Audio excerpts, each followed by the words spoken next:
Hello बच्चों, welcome to our channel हिदायत institute. तो आज हम पढ़ने वाले हैं मोलैरिटी के बारे में। सबसे पहले हम ये जान लें कि मोलैरिटी है क्या। मोलैरिटी एक कॉन्सेंट्रेशन टर्म है। मोलैरिटी एक कॉन्सेंट्रेशन टर्म है। किसका कॉन्सेंट्रेशन टर्म है? सोल्यूशन का। Concentration term of a solution. ठीक है। अब मोलैरिटी को समझने से पहले हमें ये समझना पड़ेगा कि सोल्यूशन क्या होता है और किस तरह से उसका कॉन्सेंट्रेशन हम लोग निकालते हैं in the term of molarity. तो सबसे पहले जाने सोल्यूशन है क्या।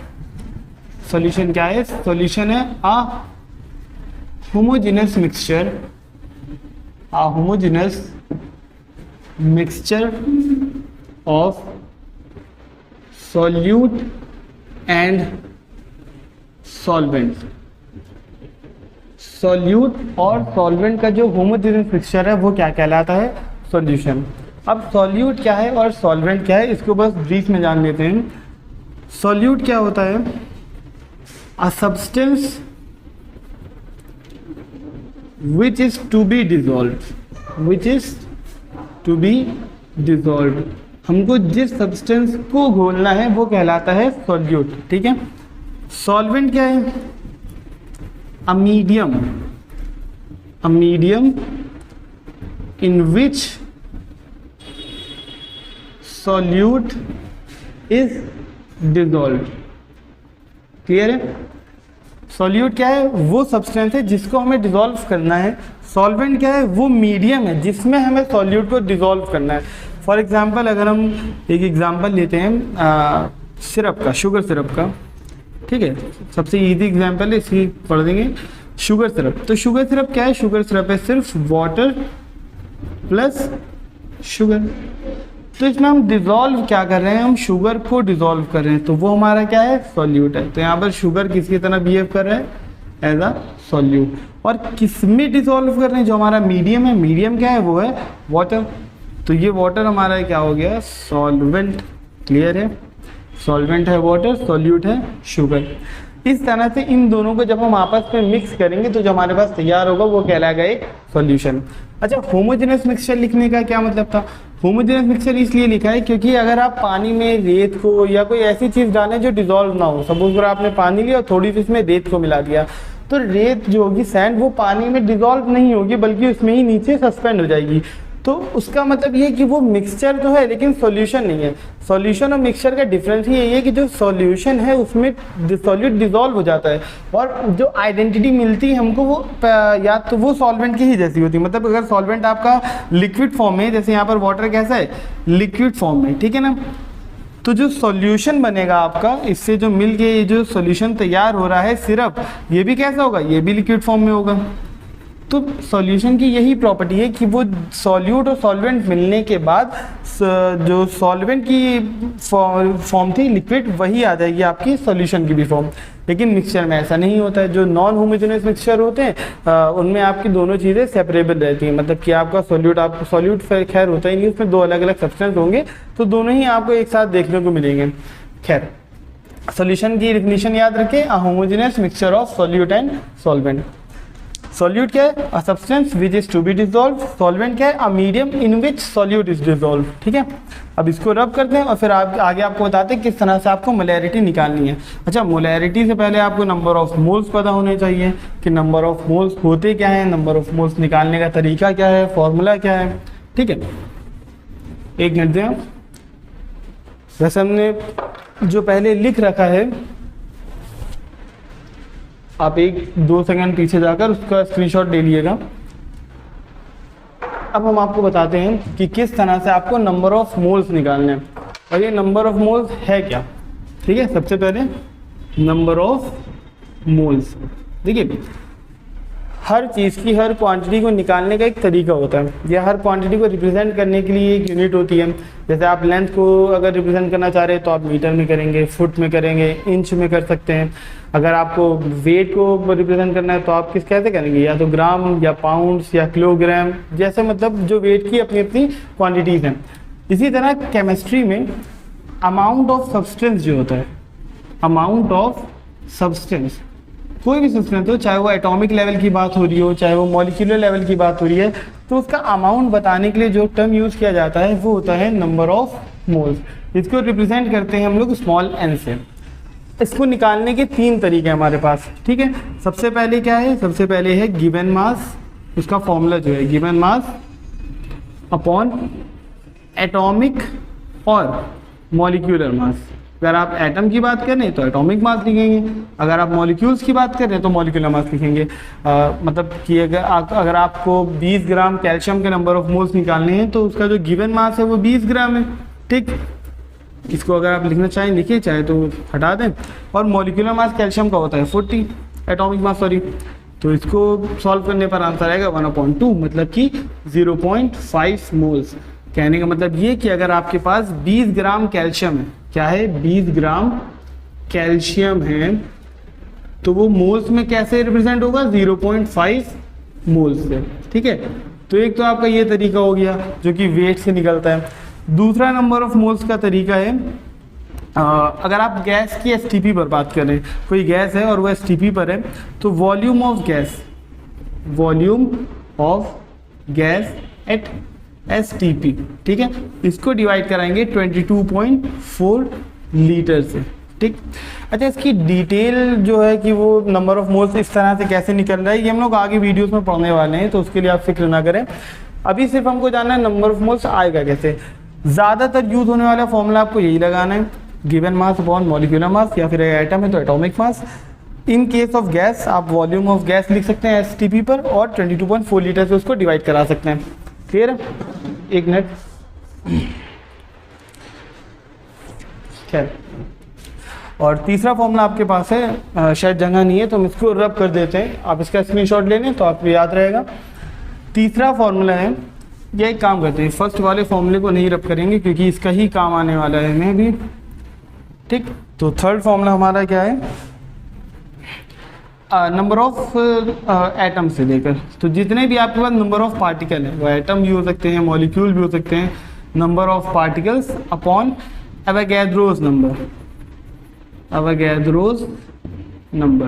एवोगैड्रोस नंबर को ऐसे भी लिखा जाता है, ठीक है। इसकी वैल्यू अपनी होती है एवोगैड्रो नंबर की, क्या होती है यहाँ लिख देते हैं 6.023 × 10⁻23, ये एक कांस्टेंट टर्म है, ठीक है। तो हमारे पास 3 फॉर्मूले हो गए नंबर ऑफ मोल्स निकालने के। सबसे पहला given mass upon molecular mass, दूसरा number of particles upon Avogadro number, तीसरा जिससे पहले लिखा था हमने नंबर वो volume of gas at STP, और अपॉन में क्या था 22.4 लीटर, ठीक है। देखिए, हमने नंबर ऑफ मोल्स पढ़ लिया, सॉल्यूशन पढ़ा, सॉल्वेंट क्या था, सॉल्यूट क्या था, इसके बारे में पढ़ चुके हैं। अब मोलैरिटी का जो बेस हमारा था वो तैयार हो गया। अब हम पढ़ेंगे मोलैरिटी है क्या और किस तरह से इसको निकाला जाए, ठीक है। खैर, इसको रब कर दें,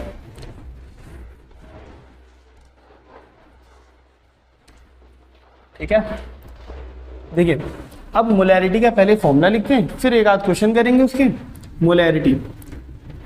मोलैरिटी कॉन्सेंट्रेशन है, पहले एक काम करते हैं इसकी डेफिनेशन लिखते हैं फिर फॉर्मूला लिखेंगे। मोलैरिटी है the number of moles present in a unit volume of solution, कि किसी दिए गए सॉल्यूशन की यूनिट वॉल्यूम में जितने भी नंबर ऑफ मोल्स हैं वही आपकी मोलैरिटी है। अच्छा, यूनिट वॉल्यूम का मतलब हो गया, अगर हम लीटर में बात कर रहे हैं तो 1 लीटर, और अगर मिलीलीटर में बात कर रहे हैं तो 1 मिलीलीटर। लेकिन हमेशा आपको यूनिट वॉल्यूम तो मिलनी नहीं है, तो इसलिए हम फॉर्मूला इसका लिख लेंगे, molarity is equals to number of moles, अभी बताया था किससे रिप्रेजेंट होगा, स्मॉल एन से, अपॉन वॉल्यूम ऑफ सोल्यूशन। हाँ, यूनिट वॉल्यूम की बात हो रही है, हम लोग यहाँ पर हमेशा लीटर में ही लेंगे, इन लीटर। अगर लीटर में ले रहे हैं तो एज इट इज फॉर्मूला लग जाएगा, ठीक है। और अगर हमें मिलीलीटर में लेना है तो मोलैरिटी का फॉर्मूला हो जाएगा number of moles upon volume of solution in ml, into में मल्टीप्लाई करा देंगे हम इसको 1000 से, ठीक है। तो अब यहाँ पर टर्म्स आपको पता ही क्या है, m आपको मोलैरिटी रिप्रेजेंट कर रहे हैं, n जो है वो नंबर ऑफ मोल्स के लिए, v जो है वो वॉल्यूम के लिए, ठीक है ना। m क्या है, m है मोलैरिटी, क्लियर। n क्या है, नंबर ऑफ मोल्स, v क्या है, वॉल्यूम ऑफ सॉल्यूशन। अगर यहाँ पर कुछ एक बात ध्यान रखने वाली है तो वो ये कि जो v है वो वॉल्यूम ऑफ सॉल्यूशन है। सॉल्यूशन का मतलब है इसमें दोनों चीज़ें इंक्लूडेड हैं, इस सॉल्यूशन में आपका सॉल्वेंट भी है प्लस सॉल्यूट भी है। आपको दोनों का वॉल्यूम ऐड करके यहाँ पर लिखना होगा। अभी एक और मोलैरिटी के अलावा एक और टर्म है जो कि मोलैलिटी है, वहाँ पर वेट होता है वॉल्यूम की जगह पर और सॉल्यूशन की जगह सॉल्वेंट होता है, वो सिर्फ सॉल्वेंट के वेट पे बात करते हैं। यहाँ पर वॉल्यूम ऑफ सॉल्यूशन की बात हो रही है, तो इस बात को नोट कर दिए आप, चाहे तो यहाँ पे स्टार लगा लिए कि ये मोलैरिटी का एक खास पॉइंट है। बाकी नंबर ऑफ मोल्स यहाँ भी है, नंबर ऑफ मोल्स वहाँ पर भी होंगे, ठीक है। अब क्वेश्चन पर आते हैं, एक आध क्वेश्चन लगाते हैं, मोलैरिटी का कॉन्सेप्ट आपका पूरा क्लियर हो जाएगा, ठीक है। इसको रब करने आप स्क्रीनशॉट ले लें, फिर इसको रब कर देते हैं, ठीक। अब इसके 2 या 3 क्वेश्चंस लगाते हैं हम लोग मिलके, फिर आपको कुछ होमवर्क के लिए दे देंगे, उसको आराम से घर पे आप लगाइए, आपको मोलैरिटी एकदम क्लियर हो जाएगा।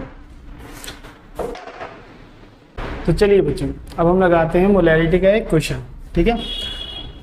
हाँ, इसका सोल्यूशन करते हैं। देखिए क्वेश्चन में हमसे क्या पूछ रहा है, कह रहा है calculate the molarity of a solution containing 5 gram of NaOH in 450 ml of solution. जैसा कि हमें पता है कि मोलैरिटी का फॉर्मूला हमसे ये कहता है, molarity is equals to number of moles of solute. यहाँ पर हमारा सॉल्यूट क्या है, यहाँ पर सॉल्यूट है आपका NaOH, ठीक है, क्योंकि इसको डिसॉल्व किया गया है। सॉल्वेंट क्या है आपका, वाटर, ठीक है ना, तो वाटर ही में ही करा जाएगा तभी सॉल्यूशन बनेगा। खैर यहाँ पर ऐसा मेंशन नहीं कुछ, लेकिन वाटर ही होगा, ठीक। हमें अच्छा सॉल्वेंट या सॉल्यूट का काम भी नहीं, हमें सिर्फ सॉल्यूट का काम है नंबर ऑफ मोल्स के लिए और सॉल्यूशन का काम है, ठीक है। सॉल्यूशन का क्या वॉल्यूम है, 450 ml, जो कि हमको नीचे लिखना है। नीचे क्या लिखना है, वॉल्यूम ऑफ सॉल्यूशन, ठीक है। डेटा क्या क्या हमको दिया है, क्या क्या हमें निकालना है। Volume of solution as direct हमको दिया है 450 ml। Number of moles of solute नहीं दिया है क्वेश्चन में, लेकिन वेट दिया है NaOH का, तो यहाँ से हम नंबर ऑफ मोल्स पहले निकालेंगे। तो मोलैरिटी निकालने से पहले जो उसके अंदर टर्म्स चाहिए नंबर ऑफ मोल्स, उसको निकालते हैं। कैसे आएगा, नंबर ऑफ मोल्स, किसके मोल्स, NaOH के, ठीक है ना। अब नंबर ऑफ मोल्स का क्या फॉर्मूला था, गिवन मास अपॉन मॉलिक्यूलर मास। तो गिवन मास कितना है आपका, 5 ग्राम, ठीक। मॉलिक्यूलर मास NaOH का क्या होता है, NaOH, ठीक है। सोडियम का मास कितना होता है, सोडियम का एटॉमिक मास होता है कितना, 23, ठीक। ऑक्सीजन का 16 और हाइड्रोजन का 1, जोड़कर कितना आएगा सबको, 40, कितना आएगा, 40। तो यहाँ पर मॉलिक्यूलर मास में लिख देंगे हम लोग 40। आप चाहे तो इसको सॉल्व कर लें डिवाइड करा के, तो आ जाएगा 1/8। ये आ गया आपके number of moles of NaOH, ठीक। अब इन number of moles of NaOH को हम यहाँ पर पुट कर देंगे, नीचे वॉल्यूम की वैल्यू रख देंगे, हमारा मोलैरिटी आ जाएगा। तो मोलैरिटी में क्या लिखना था, number of moles upon volume. Number of mole कितना है, 1/8 अपॉन वॉल्यूम कितना है, 450 ml। अच्छा याद होगा आपको जब हमने कहा था अगर आप ml में ले रहे हैं वॉल्यूम, तो आपको ऊपर 1000 से मल्टीप्लाई कराना पड़ेगा। तो ओवरऑल यहाँ पर जो आपका बनेगा फॉर्मूला क्या होगा, ये 450 ml मल्टीप्लाई हो जाएगा 8 से और 1000 मल्टीप्लाई होगा 1 से। बेसिक मैथ है, उम्मीद करते हैं आपको इतना आता होगा। और 8 को मल्टीप्लाई कराना है 450, ठीक। अब इसका थोड़ा सा सॉल्यूशन करना होगा, 0 से 0 कैंसिल आउट हो जाएगा।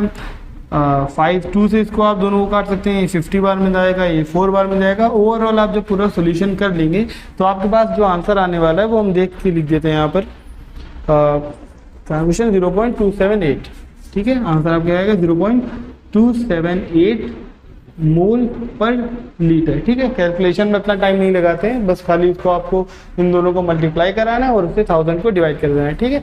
छोटी सी कैलकुलेशन है, आप कर लिएगा। अब अगला क्वेश्चन करते हैं, ठीक है। उम्मीद है आपको ये समझ में आया होगा, इसका स्क्रीनशॉट ले लें। अगर इसमें आपको कोई दिक्कत हो तो आप उनसे कमेंट सेक्शन में पूछ सकते हैं, ओके। तो चलिए आपके सामने दूसरा क्वेश्चन आ गया, काफ़ी इजी सा क्वेश्चन है। Calculate the molarity of a solution in which 90 gram of glucose. देखिए 90 gram of glucose is dissolve. ये कीवर्ड है, इससे आपको पता चलेगा जो ग्लूकोज है वो क्या है, आपका सॉल्यूट है। क्या है? ग्लूकोज क्या है? सॉल्यूट। ठीक, अब in water to make 200 ml of solution. तो देखिए यहाँ से आपको क्या क्या डेटा मिल रहा है इसका सोल्यूशन अगर करें। नंबर ऑफ मोल्स तो आपको नहीं मिले, मोलैरिटी ही आपको निकालनी है। ठीक, और मिला क्या है? वॉल्यूम। वॉल्यूम है 200 ml, लेकिन नंबर ऑफ मोल्स निकाले जा सकते हैं। कैसे? नंबर ऑफ मोल का फॉर्मूला क्या था? Given mass. जैसे कि हमने आपसे पहले कहा था कि यही फॉर्मूला आपका ज़्यादातर इस्तेमाल होगा फिलहाल के लिए। आगे आने वाले चैप्टर्स में दूसरे फॉर्मूलों का भी इस्तेमाल करेंगे। गिवन मास अपॉन मॉलिक्यूलर मास। अब ग्लूकोज का गिवन मास है हमारे पास 90 ग्राम, 90 gram of glucose upon molecular मास क्या होगा ग्लूकोज का? ठीक है, मॉलिक्यूलर फॉर्मूला क्या है ग्लूकोज का? C6H12O6। C6 से मतलब कार्बन का जो एटॉमिक मास है 12, उसको मल्टीप्लाई कराएंगे 6 से, प्लस ऑक्सीजन का एटॉमिक मास है 1, इसको मल्टीप्लाई कराएंगे 12 से, और हाइड्रोजन के बारे में बताइए। ऑक्सीजन का मास होता है 16, इसको मल्टीप्लाई कराएंगे 6 से। ये पूरा सॉल्व करने के बाद आपके पास जो आएगा वो होगा 180। हाँ 180 आएगा। ठीक है, तो उसको हम लोग यहाँ पर लिख देते हैं 180। ग्राम को लिखने की कोई ज़रूरत नहीं है।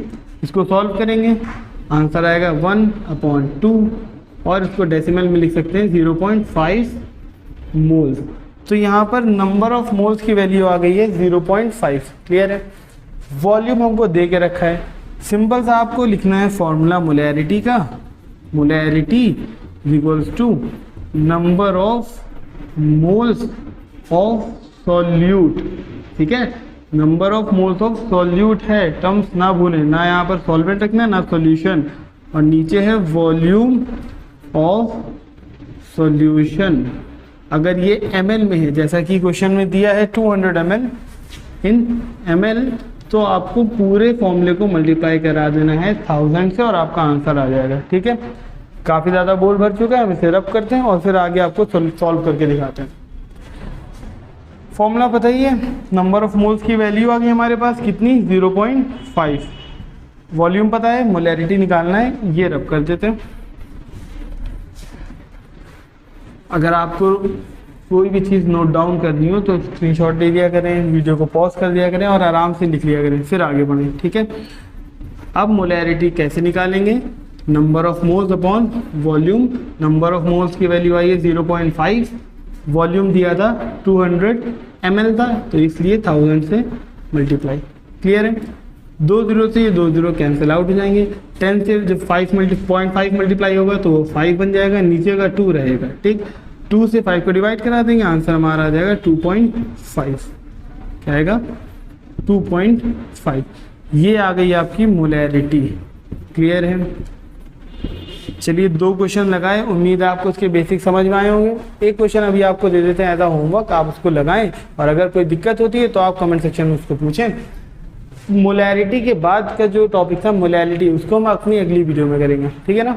तब तक के बने रहें, होमवर्क लेकर जाएं। जैसे कि हमने आपसे कहा क्वेश्चन नंबर 3, हम इसको रब करके आपका होमवर्क लिख देते हैं। तो बच्चों ये आपका होमवर्क क्वेश्चन है। क्या पूछ रहे हैं? कैलकुलेट मोलैरिटी, जो हम लोग अभी लगाई थे, of a solution which is made up to 500 ml। वो सॉल्यूशन जिसको 500 ml बनाया गया है, मतलब आपका वॉल्यूम ऑफ सॉल्यूशन दे दिया गया है। ठीक है, by dissolving 28 gram of KOH, potassium hydroxide. ये क्या है? Potassium hydroxide. तो पोटेशियम हाइड्रोक्साइड कितना लिया गया है? 28 ग्राम। 28 ग्राम पोटेशियम हाइड्रोक्साइड का गिवन मास हो गया, मॉलिक्यूलर मास आपको निकालना पड़ेगा। इन दोनों को सॉल्व करने के बाद आपका आएगा नंबर ऑफ मोल्स। अब नंबर ऑफ मोल्स आ जाएगा, वॉल्यूम ऑफ सॉल्यूशन है, मोलैरिटी आराम से निकल आएगी। इसको बैठ के आराम से घर पर लगाएं। अगर आपका आंसर आता है तो बहुत अच्छी बात है, अगर नहीं आता है तो आप एक बार फिर से इस टॉपिक को दोबारा रिवाइंड करके देखें और समझें। फिर भी कोई अगर डाउट है तो आप उसको कमेंट सेक्शन में पूछें। ठीक है, तो बच्चों उम्मीद है आपको आज का सेशन समझ में आया होगा। मोलैरिटी की जो भी कॉन्सेप्ट है वो आपका क्लियर हो गया होगा। अगली वीडियो में हम पढ़ने वाले हैं मोलैरिटी के बारे में, जो कि एक और कॉन्सेंट्रेशन टर्म है जस्ट मोलैरिटी की ही तरह। ठीक, उस वीडियो में हम लोग मोलैरिटी से भी रिलेटेड क्वेश्चन लगाएंगे और जो नया कॉन्सेप्ट होगा हमारा मोलैरिटी उससे भी रिलेटेड क्वेश्चन लगाएंगे। मिलते हैं आपसे अगली वीडियो में, तब तक के लिए खुश रहें, पढ़ते रहें।